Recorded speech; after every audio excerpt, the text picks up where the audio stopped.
Wow. Salt Lake City. Natural choice for profanity-laden stand-up comedies. What's your target demo, Kyle? Oh, polygamous snowboarders, of course. Thank you for having me to record this special. I do appreciate it. We're here. We're going to do it. I'm just happy to be out in the world. I'm happy to be back doing live comedy. We've been back for a little while, but I need this. I can't perform comedy without the checks and balances of a human interaction. You know, over the pandemic, I was writing what I thought was comedy, but I didn't have this checks and balance system. Turns out I was just writing little manifestos. That's all I was writing. I was writing little manifestos, and I wouldn't find out about that until like just weeks later when I would do a Zoom comedy show, which was just the bane of my existence. I'd just sit there and just in my room, write a joke, like that's perfect, I've never written anything funnier. And then just sit in the darkness for weeks with a bottle, and then my computer would light up like time for Zoom comedy. And I would just lean in, I was just pale and too close to the camera. Just like every conspiracy theorist, like 5G makes them read your minds. Like that was just too close with like one weird lamp offset in the background to do comedy. And I'm like, all right, Kyle, you're up. And I just say some shit like, the problem with the left is that we're too empathetic to people with mental health issues, and that's why we'll never produce a viable assassin. They're like, oh, hey.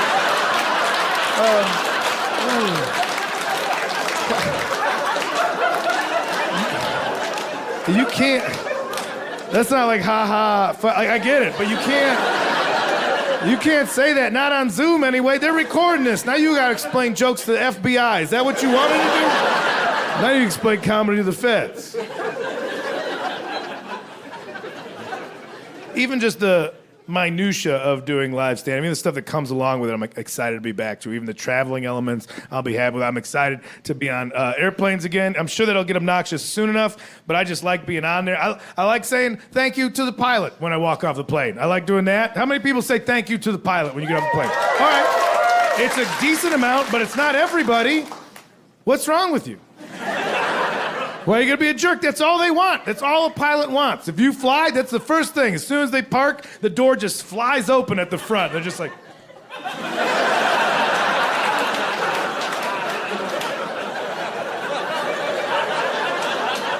Hey, did you notice how we didn't all die? You're welcome. You're welcome for that. I did that for you. And we all just shuffle off in our pajama bottoms and Crocs, like, don't make eye contact with me. So rude. That's all they want is a thank you for that job. They're up there. They're tucked in up there. They are tucked in with dress shoes the whole time. And we're back there with like half a boner and sweatpants. Like, nodding off on pills and tiny bottles of booze. They're wearing a goddamn sport coat up there for you. You ever look in a cockpit? It's a panic room. It's just a chamber. It's a chamber of anxiety for anybody that doesn't know. And they know all the buttons, all the switches. They know what to do. The windshield, that's arbitrary. That's for us. If a pilot sees something wrong out the windshield, we're dead. We're already dead. Like nobody's gonna get on a plane without a windshield. That's for you guys to feel all right. If something's going wrong out there, we're fucked, man. We're just straight up fucked. I'll tell you that. At the beginning, they get in there and just know. They're like, every switch, like, don't die, don't die, don't die. Will not die. We won't die here. Won't die if I do that. Better not die, better not die, better not die. Oh, here's the big old good luck lever. We need that. Don't die. Shit, almost. If I didn't do this, we would have definitely died. Fuck, thank God. Don't die. And here we go, not dying. And then we all just hung over, shuffling off like the landing was a little choppy. I don't know. Meanwhile, I will tip a Lyft driver like an angel that walks the earth. I will just throw my whole wallet at somebody like, thank you for being a literal messenger from God who drove me home from the bar that I walked to 5 hours ago.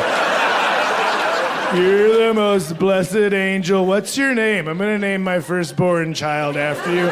They're already born, but they suck, and maybe with your name they'll be better. So I'm gonna call him that. And that's thank you for your service. I've said thank you for your service to a Lyft driver more than I've ever said to anybody in an actual military uniform. Even the little things about travel, like even just staying in hotels. I have to stay in hotels for this. And I like staying in hotels. They're always tidier than I keep my own place. I like that. I'm like, oh, that's what a made bed. Look at that. It's just not this omelet of blankets that's on top. Okay. And don't be the there's always somebody like, I like staying in hotels. Somebody's like, hotels are filthy. I'm going to show you a YouTube video where somebody went in with a black light. Don't do that. Don't be that person. I know, I'm not an asshole. I'm aware of what the world is like. Let people like what they like. Don't think that you're better because you ruined what somebody else enjoys.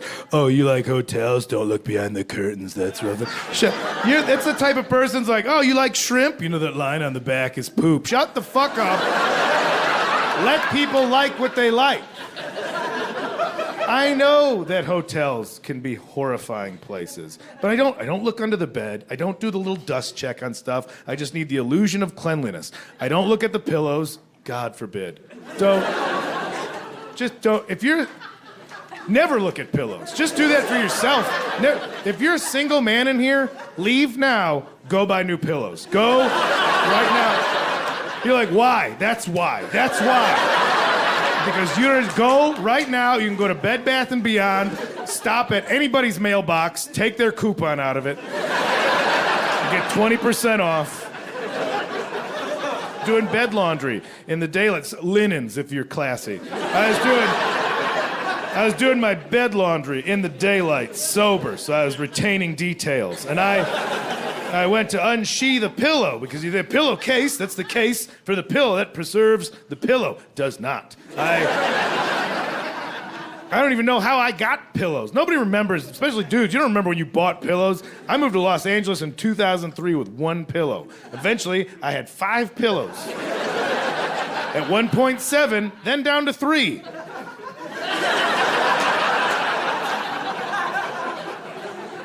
No idea. It's just like living in a hostel. Something you get friends, come and go. And I unsheathed what I assumed to be a pillow one day in the daylight. And what I extracted from that pillowcase, it had the same just texture and patina as a Wild West wanted poster. It was just, it was gold and slick.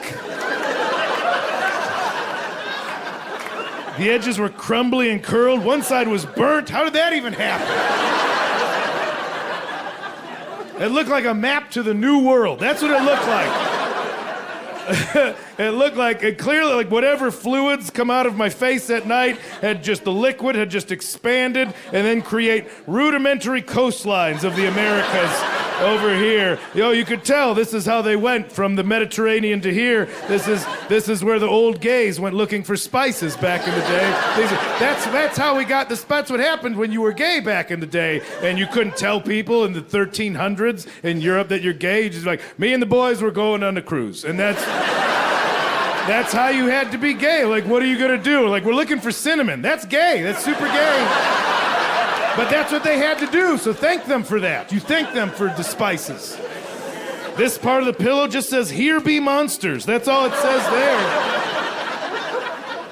Just browns and yellows and different, and whatever does that to the pillow comes out of my head. Comes out of my head at night. At night when you don't know what's happening. Your unconscious being protects you of the horrors of your physical realm at that point. We all think like, oh, I snore, but probably cute-like. Probably whimpers and wheezes. Probably like a new little kitten. No, you snore like a dragon with no lower jaw. That's how you snore.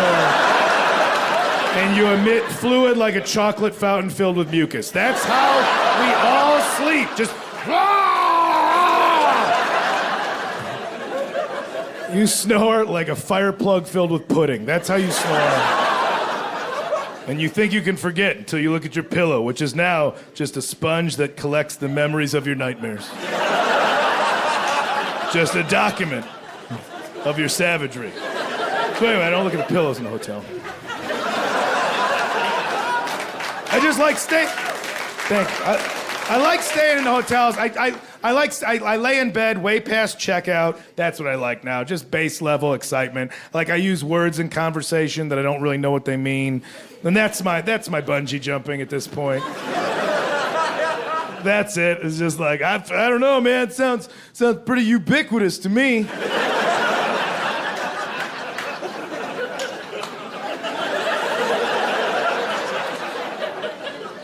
Non sequitur? I think that's perfectly sequitur.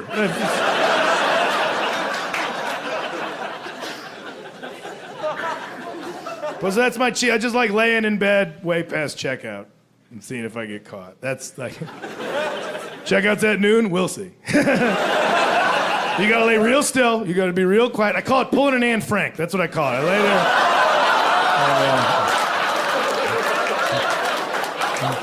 It's real scary when they're in the hall. Uh-oh. I know, okay, it's hard to do that kind of joke when I look like I should be at home plotting to kidnap a Democratic governor. So...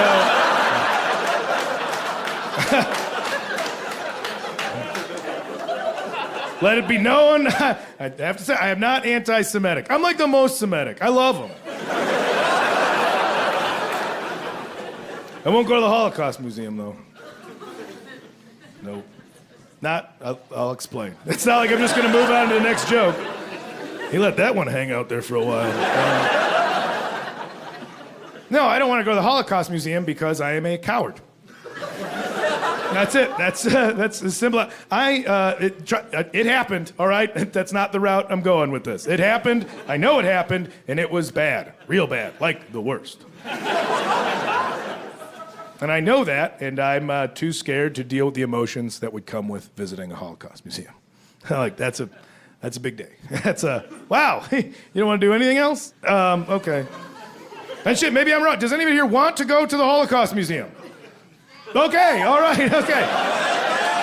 And anybody who says yes, it's always in theory. It's never like, okay, tomorrow. They're like, oh, I didn't know tomorrow. It's like, I have plans, but let's put it on a calendar and think about doing the right thing. No, we're all cowards, and that's okay. Glad the Holocaust Museum is there. It's there for education, and that's how the majority of people that go to the Holocaust Museum, they are field trips, which I find a tad ironic. That just somebody's like, oh, we got this Holocaust Museum. How are we going to get people in there? We could transport them in against their will. It's like, whoa, hey.